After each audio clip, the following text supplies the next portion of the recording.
अरे नवीन गाडी घेताय, पेट्रोल वगैरे काही घेऊ नका बरं का, सीएनजीच घ्या असं सांगतात लोक.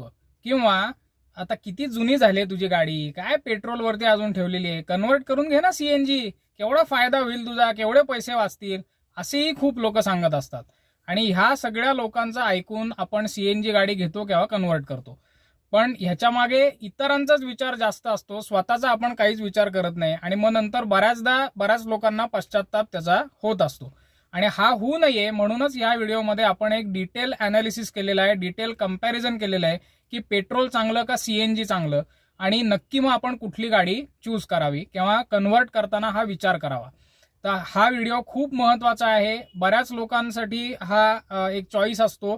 तर अजिबात स्किप करू नका, शेवटपर्यंत बघा. या व्हिडिओमध्ये मी तुमचं खूप खूप स्वागत करतो. व्हिडिओला सुरुवात करू, चला तर मग.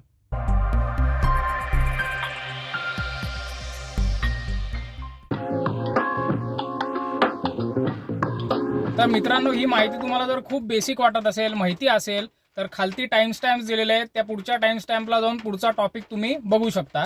पण ज्यांना इंटरेस्ट आहे त्यांच्यासाठी आपण ही बेसिक गोष्ट कव्हर करणार आहोत की सीएनजी म्हणजे काय. तर सीएनजी म्हणजे बेसिकली कॉम्प्रेस्ड नॅचरल गॅस.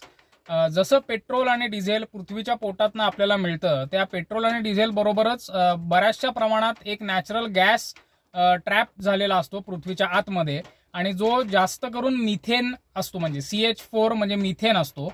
आणि ह्यालाच आपण सामान्य भाषेमध्ये सीएनजी असं म्हणतो. आता हा कंबस्टिबल असतो, म्हणजे ज्वलनशील असतो, त्यामुळे हा फ्युएल म्हणून सहजपणे वापरता येऊ शकतो.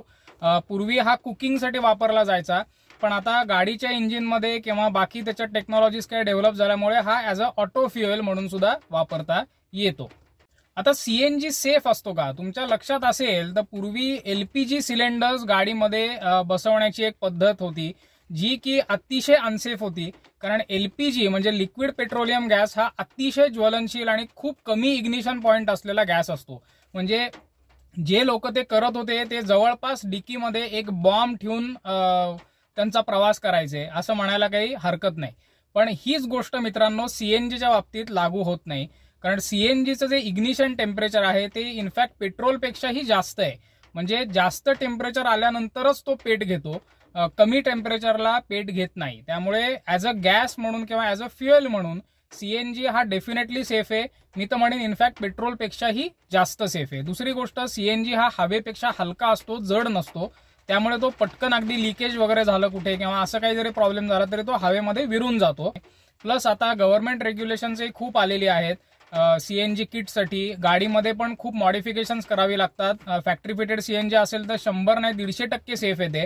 अगदी बाहेरून जरी तुम्ही करत असाल तर फक्त एक काळजी आपल्याला घ्यायची आहे की गव्हर्नमेंट ऑथोराइज्ड जे सीएनजी फिटमेंट सेंटर आहे तिकडूनच आपल्याला रेट्रोफिटिंग म्हणजे एक्झिस्टिंग पेट्रोल गाडीचं सीएनजी मध्ये कन्व्हर्जन करायचंय. तर आता तुम्ही विचार कराल की आपल्याला कळणार कसं की गव्हर्नमेंट ऑथोराइज्ड सर्व्हिस सेंटर कुठली आहेत. तर त्याच्यासाठी सोपा मार्ग आहे. ही जी तुम्ही वेबसाईट इकडे बघताय ही ऑफिशियल वेबसाईट आहे आरटीओची, ज्याच्यात महाराष्ट्रामधल्या सिटी वाईज सगळ्या ऑथोराइज सीएनजी फिटमेंट सेंटरची यादी दिलेली आहे with contact number, address, everything. त्याची लिंक तुम्हाला डिस्क्रिप्शनमध्येही मिळेल किंवा ही इथे तुमच्या समोर डिस्प्ले झालेली आहे. ह्याच्यातून तुम्ही चेक करू शकता की तुमच्या जवळचं सीएनजी स्टेशन कुठलं आहे. तर ह्या काही आपण काळज्या घेतल्या तर सीएनजी फ्युएल म्हणून अगदी सेफ आहे.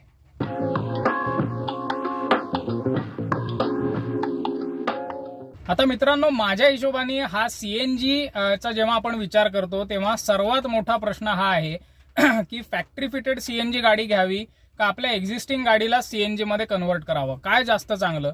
तर ह्याचं सोपं उत्तर विचाराल तर कधीही फॅक्टरी फिटेड सीएनजी हा चांगला असतो.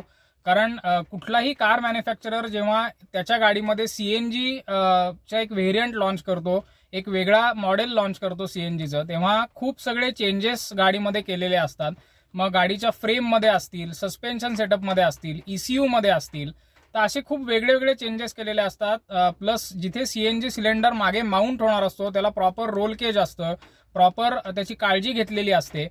आणि त्याच्याचमुळे तुम्हाला असं जाणवेल की ज्या फॅक्टरी फिटेड गाड्या आहेत जिथे गाडी बरोबरच सीएनजी येतो, तर तिथे तुम्हाला परफॉर्मन्समध्येही कमी डिफरन्स जाणवतो. पिकअप म्हणा किंवा बाकी जो असा एक थोडा स्लोनेस असतो सीएनजीचा तो तुम्हाला त्याच्यात जाणवणार नाही, कारण त्या योग्य मॉडिफिकेशन्स ECU मध्ये म्हणा किंवा गाडीच्या फ्युएल मॅपिंग मध्ये केलेली असतात. हेच जेव्हा तुम्ही बाहेरून मात्र लावून घेता तेव्हा अशी कुठलीही जास्त मॉडिफिकेशन्स ECU ची केलेली नसतात. त्यामुळे तो लॅग जो आहे सीएनजीचा तो तुम्हाला जास्त जाणवेल. प्लस फॅक्टरी फिटेड सीएनजी मध्ये तुम्हाला डेफिनेटली ॲव्हरेजही सीएनजीचं जास्त मिळणार आहे, कारण ऑप्टिमायझेशन खूप चांगलं केलेलं असतं. शिवाय जेव्हा एखादा मॅन्युफॅक्चरर ॲज अ व्हेरियंट किंवा मॉडेल सीएनजीचं देतो तेव्हा तो स्पेस युटिलायझेशनचाही व्यवस्थित विचार केलेला असतो. सीएनजी सिलेंडरची जी फिटमेंट आहे ती अशा पद्धतीने केलेली असते की थोडी तरी तुम्हाला डिकी स्पेस मिळेल, पण बाहेरून जेव्हा तुम्ही रेट्रोफिट करता तेव्हा तुमची जवळपास 80% डिकी स्पेस त्या सिलेंडरमध्येच जाते, कारण असं कुठलं ऑप्टिमायझेशन करणं शक्यच नसतं. शिवाय बाहेरून जर तुम्ही सीएनजी बसवून घेणार असाल तर आपल्याला गाडीच्या आरसी बुकमध्ये तशी चेंजेस करणं आवश्यक असतं. Normally CNG government authorise CNG मधनं तुम्ही जर करून घेतलं तर ह्या गोष्टी त्याच्यात कव्हर्ड असतात. आरटीओ चार्जेस वगैरे सुद्धा वेगळे त्याच्यात भरलेले असतात. इन्शुरन्स प्रीमियम तुमचा वाढतो जर तुम्ही सीएनजी किट बसवलेला असेल तर ह्या सगळ्या गोष्टी करणं आवश्यक असतं, नाहीतर तुमची गाडी इलिगलच होईल आरटीओच्या दृष्टिकोनातनं, हे चेंजेस जर झालेले नसतील तर. आता मुळात आपण सीएनजीचा विचार तरी का करतो कोणीही, तर ते कॉस्ट कटिंगच्या दृष्टिकोनातनं आपण त्याचा विचार करतो की स्वस्त पडेल, रनिंग कॉस्ट खूप कमी होईल. पण खरंच किती फरक पडतो सीएनजी आणि पेट्रोलमध्ये याचं गणित आपण कधी पेपरवरती मांडलेलं आहे का, तर तेच आता आपण मांडणार आहोत. आणि त्याच्यासाठी उदाहरण म्हणून आपण सर्वात जास्त विकली जाणारी सीएनजी गाडी आणि जी सर्वात जास्त मायलेज पण देते अशी घेणार आहोत. ती म्हणजे आपल्या सगळ्यांची लाडकी वॅगनार सीएनजी. आपल्यापैकी सगळेजण एकदा तरी या गाडीत सीएनजी गाडीत बसलेले असणार आहे, त्याची गॅरंटी आहे मला. आता फॅक्टरी फिटेड सीएनजी तुम्ही वॅगनार घेतली तर पहिली रनिंग कॉस्ट आपण त्याची कॅल्क्युलेट करू. तर साधारण महाराष्ट्रात आता 90 रुपयाच्या आसपास, म्हणजे 92 रुपये सीएनजी आहे, तो आपण राऊंड फिगर 90 रुपये धरू. आणि वॅगनार सीएनजीचा ॲव्हरेज साधारण 25 ते 30 किलोमीटर पर केजी असं मिळतं. तर त्याच्यातलं सुद्धा हायर साईडचा आपण पकडू तर 90/30 म्हणजे आपली रनिंग कॉस्ट झाली 3 रुपये पर किलोमीटर जर फॅक्टरी फिटेड सीएनजी असेल तर. हेच जर तुम्ही एक्झिस्टिंग वॅगनारला बाहेरून सीएनजी बसवून घेतला तर एवढं मिळत नाही त्याच्यात ॲव्हरेज, कारण डेफिनेटली गाडी जुनी असते. सो त्याच्यात 20 ते 25चं तुम्हाला ॲव्हरेज मिळेल. ह्याच्यात सुद्धा आपण थोडंसं हायर साईडचंच ॲव्हरेज घेऊ, 25चं मिळेल असं धरू. तर ते सुद्धा 90/25 म्हणजे साधारण 3 रुपये 60 पैसे अशी त्याची कॉस्ट येते. आता हेच जर आपण पेट्रोल वॅगनार घेतली तर त्याची रनिंग कॉस्ट किती आहे, तर साधारण आता 103 रुपये पेट्रोल आहे महाराष्ट्रामध्ये, पण ॲव्हरेज आपण हायर साईड 105 रुपये पकडू. ओके, सो 105 रुपये पेट्रोल आहे आणि वॅगनार पेट्रोल जी आहे ती साधारण 20चा ॲव्हरेज देते, म्हणजे साधारण 17 ते 20 असं त्याचं ॲव्हरेज आहे. त्याचं सुद्धा आपण हायर साईडचं पकडू तर 20चा ॲव्हरेज देते असं आपण धरू. तर तसं जर त्याने ॲव्हरेज काढलं तर तुमची रनिंग कॉस्ट जी येते ती 105/20 म्हणजेच 5 रुपये 25 पैसे इतकी त्याची रनिंग कॉस्ट येते. ओके, आता ह्याच्यातला दोनातला डिफरन्स पण काढू आपण. तर साधारण आता आपण ॲव्हरेज असं पकडू की 3 रुपये रनिंग कॉस्ट सीएनजीची येणार आहे आणि 5 रुपये रनिंग कॉस्ट जी आहे ती पेट्रोलची येणार आहे. सो 5 - 3 म्हणजे 2 रुपयाचा पर किलोमीटर फरक तुम्हाला पडू शकेल जर तुम्ही पेट्रोल घेतली तर. ओके, आता आपण गाडीच्या किमतीचा, मूळ किमतीचाही विचार करू, कारण सीएनजी गाडी ही पेट्रोल गाडीपेक्षा महाग आहे, त्यामुळे इनिशियली तुम्हाला जास्त किंमत द्यावी लागणार आहे. सीएनजीची गाडी 8 लाख ऑन द रोड आणि पेट्रोल गाडी घेतली तर साधारण 7,25,000च्या आसपास जाते. सो डिफरन्स जर तुम्ही बघितला तर 75,000चा डिफरन्स आहे. सो हा 75,000चा डिफरन्स जर तुम्हाला भरून काढायचा असेल, राऊंड फिगर आपण 80,000 धरू, तर 80,000चा जो काही डिफरन्स आहे हा जर तुम्हाला भरून काढायचा असेल तर हा कधी तुमचं सीएनजीची इनिशियल इन्व्हेस्टमेंट वसूल होईल, जेव्हा तुम्ही 40,000 किलोमीटर गाडी रन कराल तेव्हा. कारण आपला डिफरन्स जो होता तो 2 रुपयाचा होता. तर 80,000 / 2 रुपये म्हणजे आपल्याला 40,000 किलोमीटर आपलं रनिंग झालं की आपली इनिशियल सीएनजीची जी कॉस्ट आहे ती रिकव्हर होणार आहे. आता हेच जर तुम्ही बाहेरून सीएनजी बसवून घेतलात एक्झिस्टिंग गाडीला तर डेफिनेटली इतका तो मोठी कॉस्ट नसते सीएनजी किटची. सो ती साधारण 50,000 असते, पण डिफरन्सही त्याच्यातला 2 रुपयापेक्षा जास्त असणार आहे, म्हणजे डेफिनेटली 3 रुपये वगैरे असा डिफरन्स येईल. सो हे तुमची कॉस्ट कदाचित लवकर रिकव्हर होऊ शकेल. ह्या सगळ्या कॅल्क्युलेशनमध्ये एक गोष्ट आपल्याला लक्षात ठेवणं आवश्यक आहे आणि ते म्हणजे पेट्रोल आणि डिझेल प्रमाणेच आपण सुरुवातीला समजून घेतलं होतं सीएनजी सुद्धा पृथ्वीच्या पोटातनच येणार असतो, त्यामुळे तोही कधीही महाग होऊ शकतो. म्हणजे आपलं जे काय सगळं कॅल्क्युलेशन आहे ते 90 रुपये सीएनजी आहे या दृष्टीने आपण केलेलं आहे. तुम्हाला जर आठवत असेल तर काही वर्षापूर्वी म्हणजे 3-4 वर्षापूर्वी सीएनजी साधारण 60 ते 70 रुपयाच्या रेंजमध्ये होता, जो एकदम आता उडी मारून 90 पर्यंत गेलेला आहे. पण काही असलं तरी पेट्रोलपेक्षा सीएनजी नेहमी कमीच राहणार आहे. पण किती कमी राहील तर साधारण जास्तीत जास्त 10-12 रुपयांनी तो कमी राहील, कारण आता सबसिडीज वगैरे काही मिळत नाहीत सीएनजीला जशा पूर्वी मिळत होत्या. त्या सगळ्या काढून टाकल्याबरोबर सीएनजी आणि परत जिओ पॉलिटिकल इश्यूज येतात, रशिया आणि यांचं वॉर झालं काही झालं तर ते होणारच आहे. म्हणजे सीएनजी कधीही महाग होऊ शकतो आणि तुमची जी रनिंग कॉस्ट आत्ता 3 रुपये आहे ती 3च रुपये राहील असं आपण काही गृहीत धरण्यात पॉईंट नाही, ती वाढू सुद्धा शकते. आता आपण थोडेसे फायदे तोटे समजून घेणार आहोत. तर फायदे पहिले बघूया आपण की सीएनजीचे फायदे असे आहेत जे 2 मेन आहेत. एक म्हणजे तर मगाशी आपण बघितलं त्याप्रमाणे कमी रनिंग कॉस्ट असते सीएनजी गाडीची, जो आपल्याला वैयक्तिक फायदा आहे. आणि दुसरा जो फायदा आहे तो आपल्या एन्व्हायरमेंटला आहे, म्हणजे आपल्या निसर्गाला आहे की पेट्रोलपेक्षा बरंच क्लीन फ्युएल आहे. म्हणजे एमिशन्स जवळपास नाहीच होत ह्याच्यामध्ये, म्हणजे हार्मफुल गॅसेस वगैरे जे एक्झॉस्ट गॅसेस तयार होतात पेट्रोल किंवा डिझेलच्या कंबशनमध्ये तसे सीएनजी मध्ये होत नाहीत. त्यामुळे एक एन्व्हायरमेंटसाठी सीएनजी चांगला आहे. हे 2 मुख्य फायदे. आता तोटे काय आहेत तर नक्कीच तोट्यांची लिस्ट खूप मोठी आहे.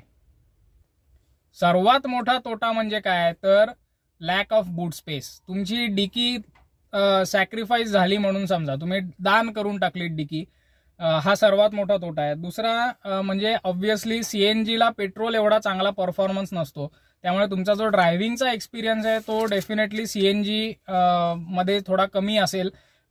पिकअप कमी होतो, त्याच्यानंतर घाटामध्ये वगैरे थोडीशी गाडी स्ट्रगल करते, गाडी थोडीशी लवकर गरमही होते, कारण सीएनजी हा थोडासा कोरोजिव्ह असतो गॅस असल्यामुळे, त्यामुळे लवकर गरम होते, लवकर बंद पडू शकते सीएनजी वरची गाडी, एस्पेशली जेव्हा तुम्ही लोड देता तेव्हा. मग ती फॅक्टरी फिटेड असेल किंवा बाहेरून केलेली असेल. अर्थात फॅक्टरी फिटेडला हे सगळे प्रॉब्लेम्स खूप कमी असतात. तिसरं म्हणजे इंजिन लाईफ त्याची कमी होते सीएनजी गाडीची, आणि खूप काही मोठा डिफरन्स पडत नाही. म्हणजे जर तुमची पेट्रोल गाडी टोटल इंजिन लाईफ जर काय सपोज 2 लाख किलोमीटरची देणार असेल तर सीएनजी मधली जर असेल तुमची किंवा मध्ये कन्वर्ट केलेली असेल सीएनजी तर एक 15,000 ते 20,000 किलोमीटरचा फरक पडू शकतो की इंजिन डाऊन करायला लागेल तुम्हाला लवकर. कारण मी म्हटलं तसं हा थोडासा कोरोजिव्ह गॅस असल्यामुळे इंजिनचा तो लॉंग टर्म मध्ये थोडं नुकसान करत राहतो. आणि अजून चौथा सर्वात मोठा प्रॉब्लेम हा सगळ्यांनीच आपल्या आसपास बघितलेला असेल, थंबनेलमध्ये आपण तेच बघितलेलं होतं की लांबच्या लांब सीएनजी साठी असलेल्या रांगा. कारण पेट्रोल आणि डिझेल जितकं पटकन उपलब्ध असतं, नेटवर्क सगळं चांगलं आहे, तितकं सीएनजीचं अजून नाहीये. आणि संख्या सीएनजी गाड्यांची त्या मानाने खूप जास्त आहे, त्याच्यामुळे तुम्हाला पटकन सीएनजी मिळत नाही. एस्पेशली जेव्हा तुम्ही लांबच्या प्रवासाला जाता, बाहेरगावी वगैरे जाता, तेव्हा याचा तुम्हाला खूप जास्त त्रास होतो. सिटीमध्ये सुद्धा तुम्हाला खूप वेळ घालवावा लागतो सीएनजी भरण्यासाठी. सो हा एक डेफिनेटली मोठा तोटा आहे.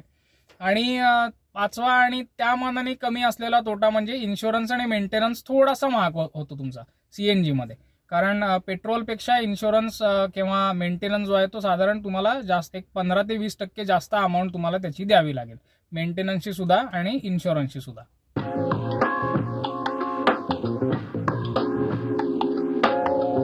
आता मग व्हिडिओच्या शेवटी ह्याही प्रश्नाचं आपण उत्तर देणार आहोत की मग नक्की सीएनजी घ्यायचा का. आपण एवढे सगळे तोटे सीएनजीचे बघितले, तर सीएनजी घ्यावा का किंवा कोणी घ्यावा सीएनजी. तर त्याच कंडिशनमध्ये तुम्ही सीएनजी घ्या जर तुमचं मंथली रनिंग जे आहे ते 1500 किलोमीटरच्या वरती आहे. मगाशी आपण कॅल्क्युलेशन केलेलं आहे आणि त्याच्यामध्ये आपण ऑलरेडी एस्टॅब्लिश केलेलं आहे की किती रनिंग करावं लागेल जर ती इनिशियल इन्व्हेस्टमेंट निघायची असेल तर. आणि त्यासाठी रफली तुम्हाला मंथली रनिंग जे आहे ते 1500 किलोमीटरचा असावं लागेल. त्याच्यात सुद्धा जास्त रनिंग जे आहे ते सिटीमध्ये जर असेल तर अजून त्याचा तुम्हाला चांगला फायदा मिळेल. म्हणजे साधारण 60% तुमचं ड्रायव्हिंग सिटीमध्ये, 40% हायवेवरती आहे, तर तुमच्यासाठी सीएनजी चांगली आहे 1500 किलोमीटर जर असेल तर. त्याच्या व्यतिरिक्त सामानाचा जो प्रश्न येतो, कारण आपल्याला डिकी स्पेस मिळत नाही. मग छोटी जर फॅमिली असेल तुमची, 2-3 जण किंवा जास्तीत जास्त 4 जण एका वेळेला प्रवास करणार असतील तर तुम्ही सीएनजीचा विचार करू शकता, कारण तुम्ही सामान तेवढं मग तुम्हाला कसं तरी करून बसवता येतं. पण मोठ्या फॅमिलीज असतील, तुम्ही फ्रिक्वेंटली रोड ट्रिप्सला जात असाल तर सीएनजी एवढा फायद्याचा नाहीये मग त्या केसमध्ये. त्याच्या व्यतिरिक्त नॉर्मली जर तुम्हाला रेग्युलरली 2 शहरांच्या मध्ये अपडाऊन करायला लागत असेल कामानिमित्त म्हणा किंवा अन्य कुठल्या गोष्टीसाठी, म्हणजे जसं अनेक लोक पुणे मुंबई खूप रेग्युलरली कामासाठी अपडाऊन करतात, तर तशी जर काही तुमची रिक्वायरमेंट असेल, गाडीमध्ये पण जास्त लोक नसणार आहेत, सामान नसणार आहे, पण फ्रिक्वेंटली 2 शहरांमध्ये हायवे रनिंग खूप आहे, 1500च्या वरती जात आहे रनिंग, तर मग त्या केसमध्ये तुम्ही सीएनजीचा डेफिनेटली विचार करू शकता. म्हणजे आपल्याला बेसिकली काय झालंय आज की सीएनजी अशी क्रेज झाल्यासारखं झालेलं आहे. म्हणजे जो तो मॅन्युफॅक्चरर उठतो तो एक सीएनजी व्हेरियंट काढतो आणि ते काढतायत कारण तेवढी कस्टमर्सची डिमांड आहे. पण ही जी डिमांड आहे कस्टमर्सची ही विचारपूर्वक असलेली डिमांड नाहीये आणि हाच विचार आपल्याला सीएनजी गाडी कन्सिडर करायच्या वेळेला करायचा आहे. हा सगळा जो मी विचार आता सांगितला किंवा हे ज्या कंडिशन सांगितल्या आता शेवटी त्या जर असेल तरच तुम्ही सीएनजी करा, नाहीतर अदरवाईज पेट्रोल गाडी कधीही चांगली आहे. म्हणजे मी पर्सनली मला नाही वाटत कधी सीएनजी गाडी घेईन. दुसरी गोष्ट, सीएनजी मध्ये ऑटोमॅटिक ऑप्शन्स पण आपल्याला मिळत नाहीत. म्हणजे आता टाटानी काही त्याच्यात ऑप्शन्स केलेले आहेत, एएमटी ट्रान्समिशन वगैरे दिलेले आहे, पण ते सीएनजी मध्ये खूप अजून प्रॉब्लेम्स होतात. एएमटीला मुळातच एएमटी हे स्मूथ ट्रान्समिशन नाही आहे, सीएनजी मध्ये अजून प्रॉब्लेम्स होतात. त्यामुळे ऍज अ फ्युएल मला तेवढी गरज वाटत नाही सीएनजीची. पण अर्थात जर ह्या कंडिशन्स असतील तर एक कॉम्प्रोमाइज म्हणून तुम्ही त्याचा नक्की विचार करू शकता. तर हा व्हिडिओ कसा वाटला हे तुम्ही जरूर कॉमेंट्समध्ये सांगा. सीएनजी बद्दल तुमच्या काही शंका असतील, अनुभव असतील तर तेही तुम्ही मेन्शन करा. माझ्याशी संपर्क करायला ह्या ईमेल आयडी वरती मला मेल पाठवा आणि राईट ड्राईव्ह मराठीला सबस्क्राईब करा. हा व्हिडिओ नक्की लाईक करा. Kiran Abhyankar from the right drive Marathi signing off. धन्यवाद.